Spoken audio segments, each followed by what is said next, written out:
ഹരേ കൃഷ്ണ. നമ്മുടെ ജീവിതത്തിലെ ഏറ്റവും വലിയ ഭാഗ്യം എന്ന് പറയുന്നത് ആഡംബരമായ വീട്, ധാരാളം സ്വത്തുക്കൾ, എപ്പോഴും ടൂറ് പോവുക, വലിയ ഹോട്ടലുകളിലൊക്കെ പോയി ഭക്ഷണം കഴിക്കുക, ഇതൊക്കെയാണ് ഇന്ന് നമ്മൾ കാണുന്നത്. ഇതൊക്കെയാണ് ഏറ്റവും വലിയ ഭാഗ്യം എന്നൊക്കെ നമ്മൾ വിചാരിക്കുന്നല്ലേ.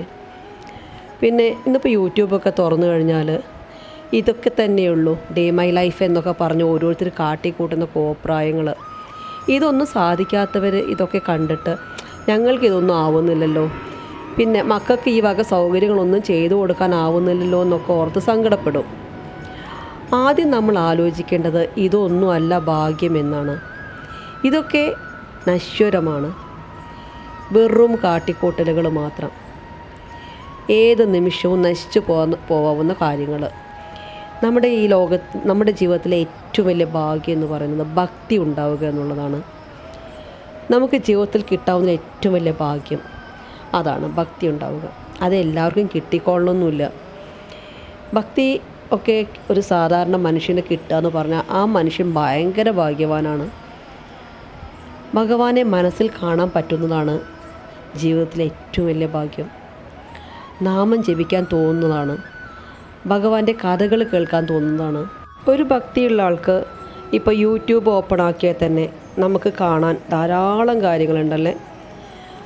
ഭഗവാനെ കീർത്തിക്കുന്ന കാര്യങ്ങളായാലും പിന്നെ ഭാഗവതം, ഭഗവത്ഗീത, അത് നമുക്ക് ചൂസ് ചെയ്യാം ഏത് പ്രഭാഷണം കേൾക്കണം എന്നുള്ളത് നമുക്ക് ചൂസ് ചെയ്യാം. ആദ്യമൊക്കെ ആണെങ്കിൽ അമ്പലത്തിലെ സപ്താഹത്തിന് വേണ്ടി നമുക്ക് പോവണം, അവിടെ പോയി ഇരിക്കണം, അങ്ങനെ ഒരുപാട് കാര്യങ്ങൾ ഉണ്ടാവും. അതൊന്നും സൗകര്യമില്ലാത്തവരും ഉണ്ടാവും. ഇന്നിപ്പോൾ നമുക്ക് ജോലി ചെയ്യുകയാണെങ്കിൽ തന്നെ വല്ല ഇയർഫോൺ വെച്ചോ, അല്ലെങ്കിൽ നമ്മൾ എവിടെ നിന്നിട്ടാണ് എന്ത് ജോലി ചെയ്യുന്നത് വെച്ചാൽ അതിൻ്റെ തൊട്ടടുത്ത് മൊബൈൽ കൊണ്ട് ഓണാക്കി വെച്ച് നമുക്ക് ഏത് പ്രഭാഷണം കേൾക്കണമെന്നോ ഏത് കീർത്തനങ്ങൾ കേൾക്കണമെന്നോ അതൊക്കെ അതിനുള്ള എല്ലാ സൗകര്യങ്ങളും നമ്മളെ വിരൽത്തുമ്പിലുണ്ട്. അത്രയ്ക്കും സൗകര്യങ്ങൾ നമുക്ക് ഇന്ന് കിട്ടിക്കഴിഞ്ഞു.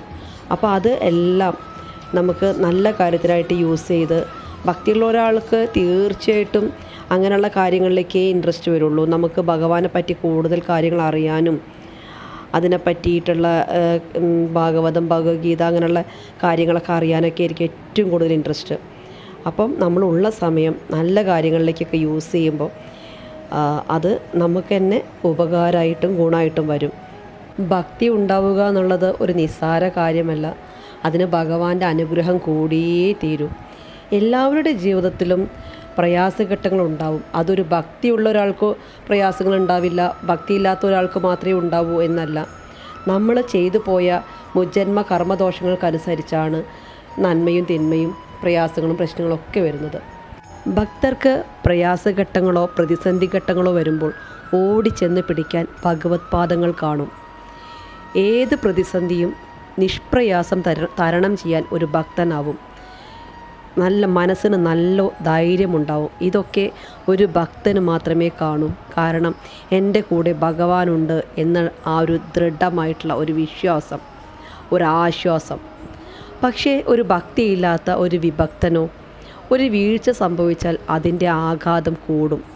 ആ പ്രയാസഘട്ടത്തിൽ രക്ഷപ്പെടുത്താൻ ആരും ഉണ്ടാവില്ല എന്നു മാത്രമല്ല, ആശ്വാസത്തിനായി ഒരു കച്ചിത്തുരുമ്പ് പോലും ഉണ്ടാവില്ല. അപ്പോൾ ഇതുപോലെയുള്ള കാട്ടിക്കൂട്ടലുകൾ കണ്ട് മനസ്സ് അതിലേക്ക് പോവാതെ ഭഗവാനിലേക്ക് അടുപ്പിക്കുക. കുട്ടികൾക്കും സ്വാത്വികമായ കാര്യങ്ങൾ പറഞ്ഞു കൊടുത്തും നാമജപവും ഭഗവത് കഥകളും എല്ലാം പറഞ്ഞു കൊടുത്ത് അവരെ മുന്നോട്ട് നയിക്കുക.